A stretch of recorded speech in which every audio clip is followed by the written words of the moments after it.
Hi friend, this is your friend Pankaj. Okay, so this is the second video of English literature, English translation, right?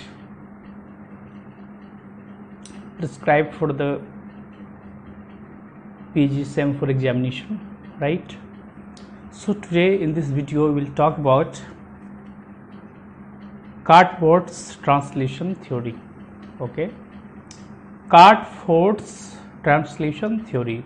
This translation theory was given by J.C. Cartford. That's why it is called Cartford's translation theory. Okay. So Cartford's theory of translation is product-oriented theory. Okay. This theory is product-oriented.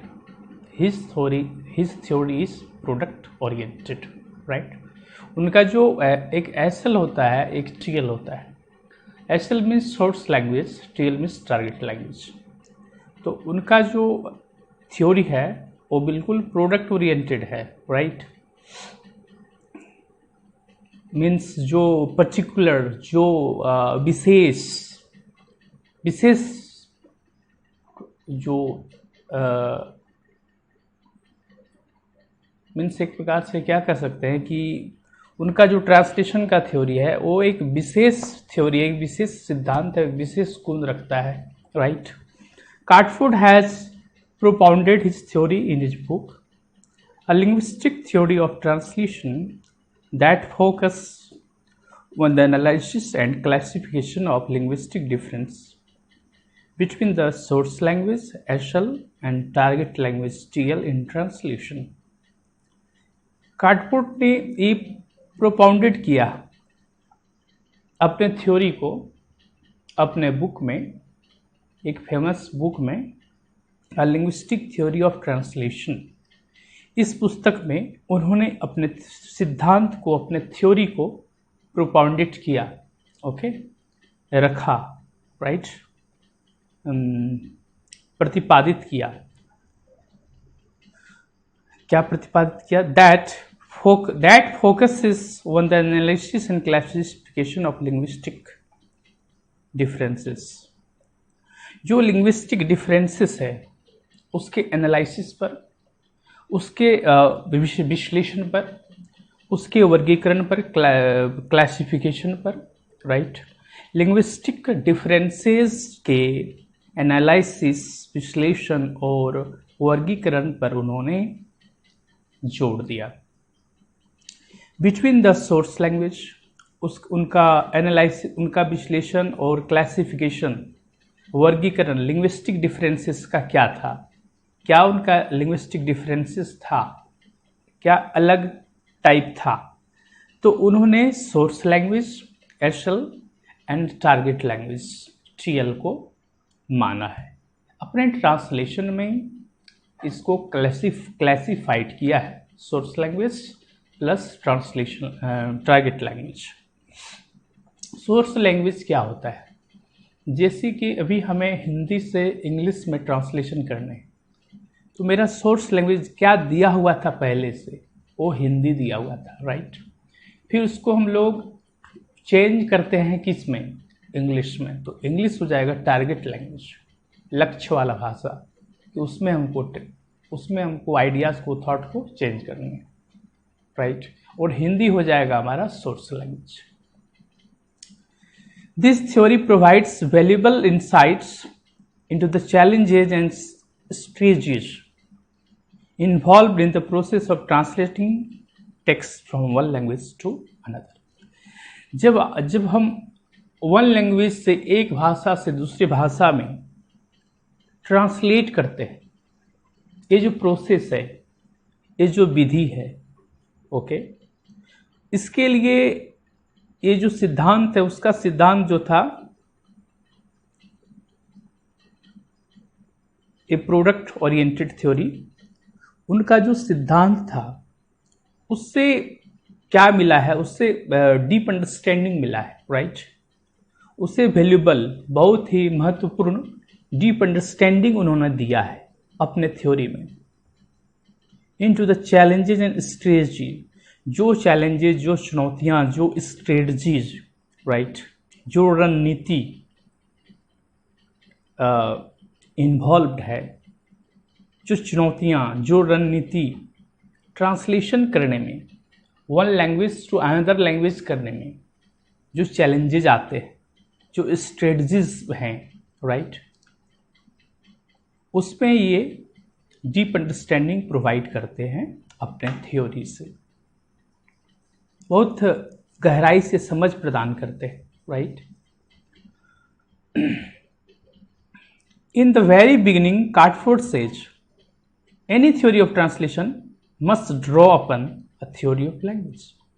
उन्होंने शुरुआत में ही कार्टफोर्ड महोदय ने ये कह दिया कि कोई भी ट्रांसलेशन हो, भाई कोई भी थ्योरी हो, ट्रांसलेशन का कोई भी थ्योरी हो, उसमें भाषा का थ्योरी होना चाहिए।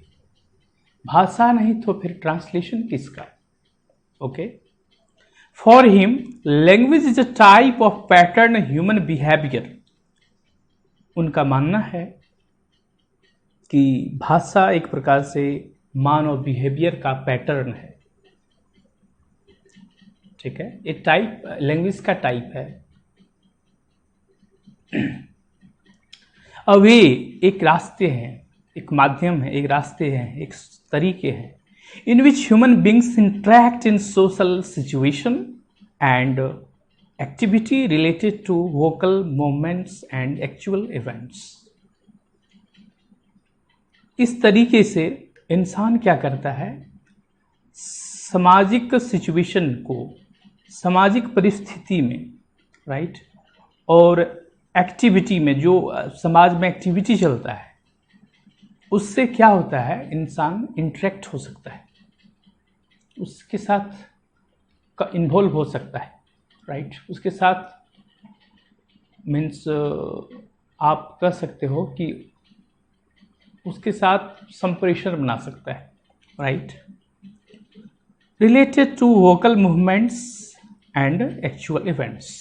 जो भी घटनाएं, जो भी मूवमेंट्स, जो भी एक्चुअली वोकल, जो हम लोग वोकल के द्वारा, साउंड के द्वारा जो मूवमेंट करते हैं, राइट, मूवमेंट्स हो, एक्चुअल कोई घटना घटे, ठीक है, इससे रिलेटेड हम सामाजिक सिचुएशन में और सामाजिक एक्टिविटी से इंसान ट्रांसलेशन के माध्यम से इंटरेक्ट हो सकता है। He assumes that translation is an operation performed on a language। उनका कहना था, कार्टफोर्ड का कहना था, ट्रांसलेशन एक ऑपरेशन है, ऑपरेशन करना है। किस चीज पर ऑपरेशन होना है? लैंग्वेज पर, राइट। जो भी लैंग्वेज बोलना हो, पहुंचाना हो, राइट, जो उस पर हमें ऑपरेशन परफॉर्म करने, ठीक है, उसमें हमें ऑपरेशन करने, मीन्स उसका यूजेज, स्ट्रक्चर, पैटर्न क्या हो, राइट, वो हमें समझने हैं। It is a process of substituting text in one language for text in other language. Translation एक ऐसी प्रक्रिया है जिसके माध्यम से एक टेक्स्ट को के जगह पे, उसके स्थान पर क्या करते हैं, दूसरे टेक्स्ट को, राइट, उस टेक्स्ट को एक लैंग्वेज से उसी टेक्स्ट को दूसरी लैंग्वेज में हम चेंज करते हैं। टेक्स्ट वही होता है, लेकिन उसे हम टेक्स्ट का सब्स्टिट्यूशन कर देते हैं, रिप्लेसमेंट कर देते हैं। One language for text in another language, दूसरे लैंग्वेज में हम टेक्स्ट को रख देते हैं। He defines translation as the replacement of textual material in language SL। उनका कहना है कि ये रिप्लेसमेंट करना है, राइट, वो जो टेक्सचुअल मटेरियल है, जो भी पहले से दिया गया मटेरियल है, लिखा हुआ, राइट, टेक्स्ट में दिया गया है, उसका हम रिप्लेसमेंट करते हैं, राइट, एक भाषा सोर्स लैंग्वेज से उसी के समतुल्य में, उसी के इक्विवेलेंट में टेक्सचुअल मटेरियल, उसी मटेरियल को राइट उसी मटेरियल को हम अनदर लैंग्वेज में, है ना, रिप्लेस करते हैं। Catford's theory revolves around the concept of shifts. Catford ने जो भी थ्योरी दी हैं, उस थ्योरी में बेसिक बातें ये पाया जाता है कि उसमें शिफ्ट्स का कंसेप्ट है। उसमें जो अवधारणा है वो चेंजिंग का अवधारणा है, उसमें चेंज करना होता है। ठीक है, तो कार्टफोर्ड का जो मानना है, उनका जो थ्योरी है, उसमें शिफ्टिंग, चेंजिंग बहुत दिखाई देता है। which refers to the systematic differences that occur between language in terms of structure, sound and meaning। हमने क्या पढ़ा? हमने ये पढ़ा, ये जो शिफ्ट है, शिफ्ट किस में होना है? सिस्टमेटिक डिफरेंसेस, राइट, इसमें से सिस्टमेटिक वे में डिफरेंस होगा। दैट जो एक भाषा से दूसरे भाषा के बीच में दिखाई देगा। किस आधार पर?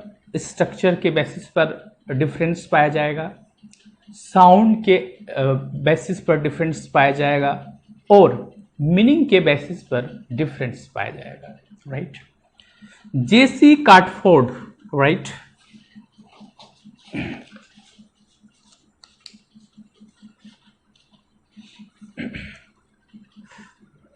J.C. Cartsford makes a classification of translation in terms of extent, level and rank। जेसी महोदय ने क्या किया है? ट्रांसलेशन को अलग अलग क्लासिफिकेशन कर दिया है, अलग अलग काइंड्स, अलग अलग वर्ग दे दिया है। राइट, अलग अलग बंटवारा कर दिया है। राइट, किस किस के आधार पर? एक्सटेंट के आधार पर, उसका शेप साइज के आधार पर, लेवल, उसका लेवल के आधार पर, उसका रैंक के आधार पर। कार्टफोर्ड महोदय ने इसको क्लासिफिकेशन दिया है एक्सटेंट के आधार पर, लेवल के आधार पर और रैंक के आधार पर। राइट, उन्होंने ट्रांसलेशन को अलग अलग टाइप्स किया, ट्रांसलेशन को अलग अलग टाइप्स करके बताया कि इस टाइप्स में हो सकता है। वो क्या है?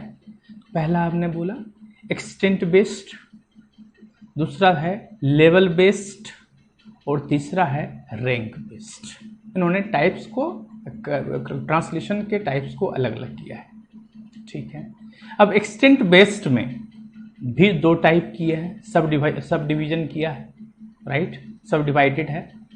एक्सटेंट में डिवाइडेड है फुल और पार्शियल। राइट, और लेवल बेस्ड में डिवाइड है टोटल और रिस्ट्रिक्टेड, और रैंक बेस्ड में डिवाइडेड है रैंक बाउंड और अनबाउंडेड। राइट, अब इसको हम डिटेल से समझेंगे। फुल ट्रांसलेशन में और पार्शियल ट्रांसलेशन। सबसे पहले full translation, the entire text is submitted to the translation process. Translation process में हम क्या करते हैं? समूचे टेक्स्ट को सबमिट करते हैं, समूचे टेक्स्ट को हम लोग यूज करते हैं।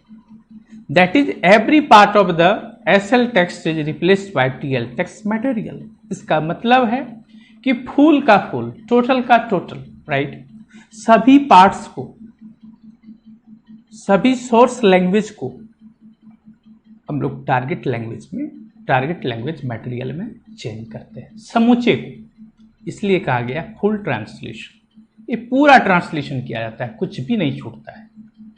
ओके, वेरेज, जबकि पार्शियल ट्रांसलेशन में क्या होता है? पार्शियल वर्ड से ही आप क्लियर होंगे। पार्शियल मीन्स अंशतः, अंश, कुछ अंश, पूरा पूरी नहीं, कुछ कुछ। Okay, so in partial translation some parts और parts of the SL text, source language text का कुछ पार्ट, कुछ ही हिस्सा, राइट, को ट्रांसलेटेड किया जाता है और कुछ को अनट्रांसलेटेड, जिसको पूरा पूरी चेंज नहीं किया जा सकता। क्योंकि अगर हम चेंज करते हैं फिर अनर्थ हो जा सकता है। इसलिए जिसमें पूरा का पूरा चेंज हो जाए उसको फुल ट्रांसलेशन, और जिसमें से सब कुछ चेंज नहीं हो, कुछ कुछ चेंज हो कुछ चेंज नहीं हो, वो partial translation. Okay, now they are simply transferred to और incorporated in the TL text. इन सभी को नहीं टारगेट लैंग्वेज टेक्स्ट में ट्रांसफर करते हैं, सिंपली ये बात है। In literary translation it is common for some SL terms to be treated in this वे।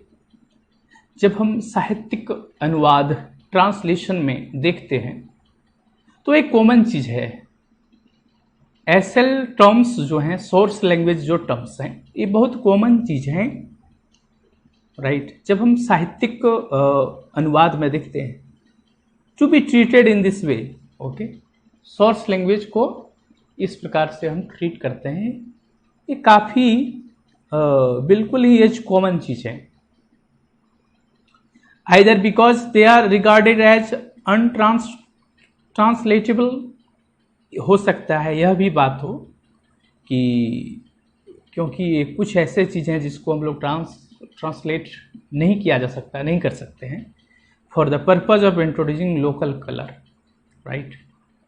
या फिर इस उद्देश्य के लिए इंट्रोड्यूस करने के लिए, परिचय देने के लिए लोकल कलर, लोकल का जो कलर है, ठीक है, इनटू टारगेट लैंग्वेज टेक्स्ट में, है ना। बहुत ऐसे चीज़ें जिसको हम चेंज नहीं कर सकते। ओके, अब है लेवल बेस्ड ट्रांसलेशन, उसमें टोटल और रिस्ट्रिक्टेड है, ठीक है। तो in total translation all levels of translated text are replaced by equivalent total target language material. Total translation से ही क्लियर हो रहा है कि सारे जो ट्रांसलेशन जो भी टेक्स्ट है वो सबको उसी समतुल्य में टारगेट लैंग्वेज मटेरियल में चेंज किया जा सकता है, बदला जा सकता है, राइट। और दूसरे शब्दों में in total translation SL grammar, जो टोटल ट्रांसलेशन होता है उसमें सोर्स लैंग्वेज ग्रामर जो है, राइट, एंड लेक्सिस याद रिप्लेस, उसमें से उसका जो लेक्सिस जो वर्ब्स का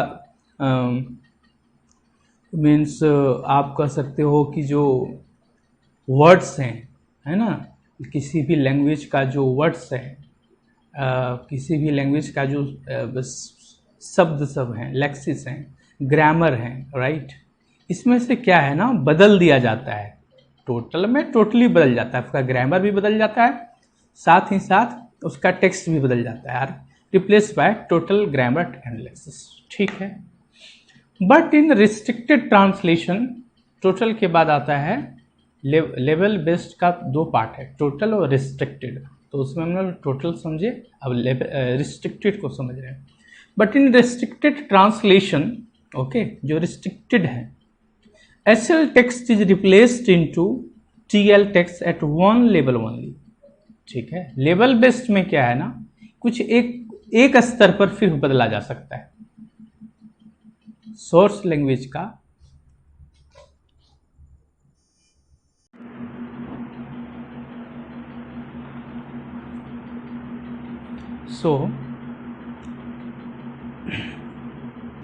but in restricted translation SL text source language text is replaced into target language text at one level only, ठीक है।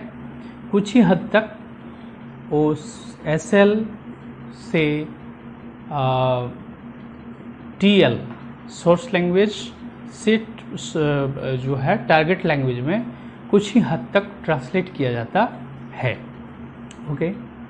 दिस लेवल में भी फोनोलॉजिकल और ग्राफोलॉजिकल, राइट। ये जो रिस्ट्रिक्टेड लेवल है, राइट, ये जो लेवल बेस्ड टाइप्स हैं, राइट, इसमें क्या है ना, phonological related to sound, this level हो सकता है फोनोलॉजिकल रिलेटेड टू साउंड हो सकता है, और ग्राफोलॉजिकल रिलेटेड टू हैंड राइटिंग हो सकता है. Okay, so Cardford draws a better distinction between rank bound translation and unbounded translation. और कार्डफोर्ड का अगला जो टाइप्स है वो है, दोनों में बहुत अच्छी तरह डिस्टिंक्शन, दोनों के बीच में जो डिफरेंसेस हैं बहुत ही अच्छे ढंग से किए हैं. रैंक बाउंड ट्रांसलेशन में और दूसरा अनबाउंडेड ट्रांसलेशन, इसमें जो डिस्टिंक्शन किए हैं, अलग अलग जो भेद किए हैं, राइट, वो बहुत अच्छी तरह से किए हैं. In the rank bound translation में वो क्या बताते हैं कि the selection of TL equivalents, target language का जो सिलेक्शन है, चयन है, वो इक्विवेलेंट्स है, समतुल्य है, is deliberately confined to one rank. ठीक है, जो सेंटेंस टू सेंटेंस और word for word translation, sentence to sentence और वर्ड फॉर ट्रांसलेशन, ये आपका आता है rank bound translation. Sentence to sentence और word to word for word का ट्रांसलेशन किया जाता है in rank bound translation. Okay, while an unbounded translation is one, okay, in which equivalent shifts freely up and down the rank scale. It is popularly named as free translation. और unbounded में क्या है ना, कोई भी चीज़ का bounded नहीं है, उसमें फाउंडेशन नहीं है, उसमें बिल्कुल ही सब कुछ, बिल्कुल ही जो इक्विवेलेंट शिफ्ट्स होगा फ्रीली एकदम. एसएल और टीएल में कोई भी चीज़ अनचेंज्ड नहीं होगा, डिफ़िकल्ट नहीं होगा ट्रांसलेट करने में, वो बिल्कुल फ्री है, राइट. उसमें ऐसे भी कर सकते हैं कि ऐसा नहीं कि वर्ड टू वर्ड करेगा, फ्रेज करेंगे, इडियम का करेंगे, वो बिल्कुल ही फ्रीली ट्रांसलेट करते हैं, right. Word to word, sentence to sentence, ऐसे कोई ज़रूरी नहीं, बिल्कुल वो फ्रीली यूज करते हैं उन चीज़ों को. डिटो एक्सप्रेशन होता है अदर लैंग्वेज में, राइट. एक्सप्रेशन बिल्कुल वही होगा, लेकिन सेंटेंस, वर्ड्स, फ्रेजेस, इसका यूजेज वो फ्रीली करेंगे. Cardford's theory of translation emphasizes the importance of identifying and analyzing these shifts to understand the challenges of translation, right. जो ट्रांसलेशन करने में जो चैलेंजेस पाए जाते हैं, जिन चुनौतियों का सामना करना पड़ता है, राइट, उसमें कार्डफोर्ड का थ्योरी इन बातों पर जोर देता है, इन नियमों पर जोर देता है, जो कैसे पहचान करें, आइडेंटिफाई कैसे कर पाएँ, ठीक है. दूसरी, एनालाइज कैसे कर, उसका विश्लेषण कैसे कर पाएँ, उन शिफ्ट का इंट्रोडक्शन, परिचय कैसे हो, उन आइडेंटिफाई कैसे कर पाएँ, राइट. इसका महत्व पर कार्डफोर्ड जोड़ देते हैं, कैसे एनालाइज करने हैं शिफ्ट्स को, राइट. अंडरस्टैंड कैसे करने हैं ट्रांसलेशन की चैलेंज को, राइट. और उसके इम्पोर्टेंस पर कार्डफोर्ड का थ्योरी जो है, ट्रांसलेशन का थ्योरी, वो बल देता है, एनालाइजिंग करने का और आइडेंटिफाइंग करने का, right. By recognising the shifts, translator can make informed decision about the strategies to employ during the translation process.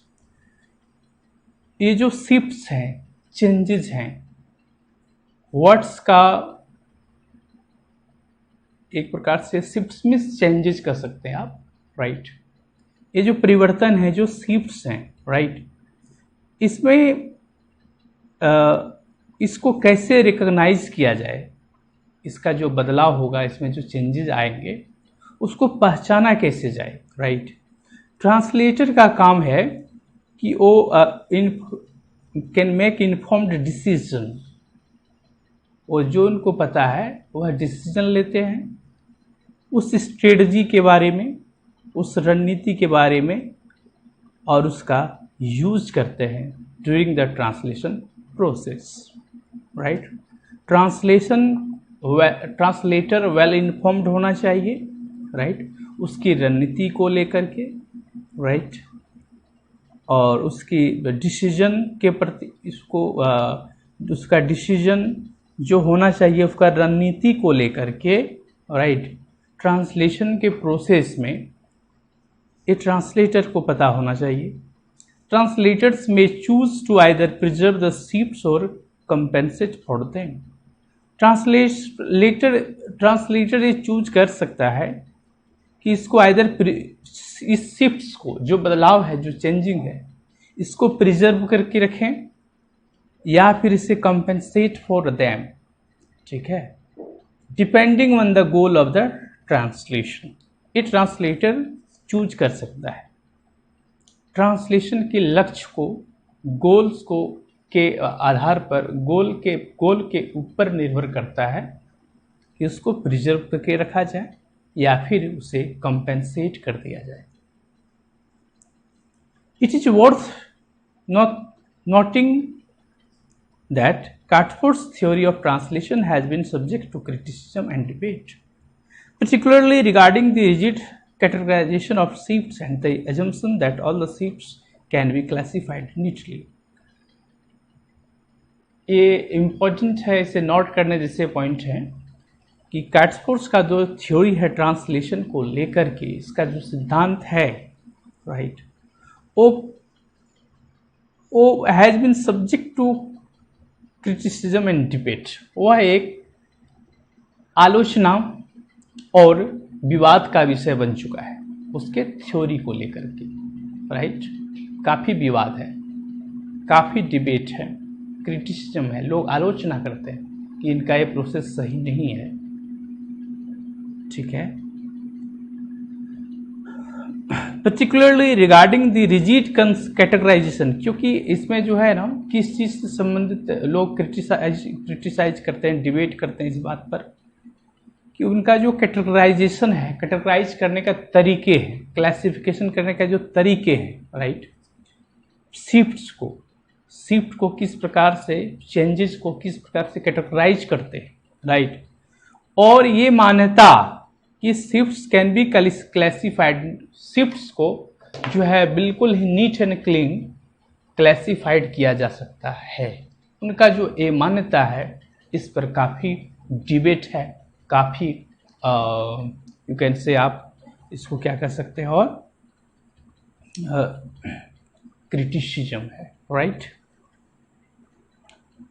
Nonetheless, the theory provides a useful framework for understanding the linguistic complexity of translation and serves as a starting point for translators to analyze and address the challenges they encounter, right? और क्या है ना कि जो theory है वो theory बहुत ही useful framework, एक ढांचा, एक फ्रेम, एक प्रकार से वो प्रोवाइड्स करता है। इनका थ्योरी से एक अच्छी तरह से फ्रेमवर्क मिल जाता है समझने के लिए, राइट, लिंग्विस्टिक कॉम्प्लेक्सिटीज को, ठीक है, भाषा के प्रति ट्रांसलेशन का जो कॉम्प्लेक्सिटीज है, हार्डनेस है, राइट, उसको समझने के लिए एक अच्छा फ्रेमवर्क प्रोवाइड करते हैं इनकी theory, okay. And serves as a starting point for translator to analyse, और जो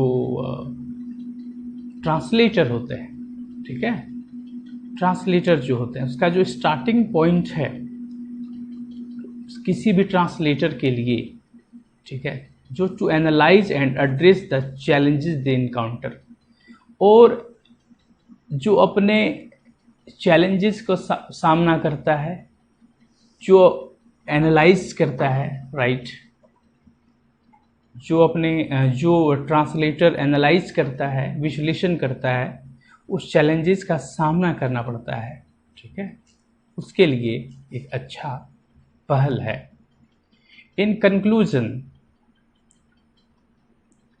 Cartford's theory of translation focus on the analysis and classification of shifts and occur between SL and TL।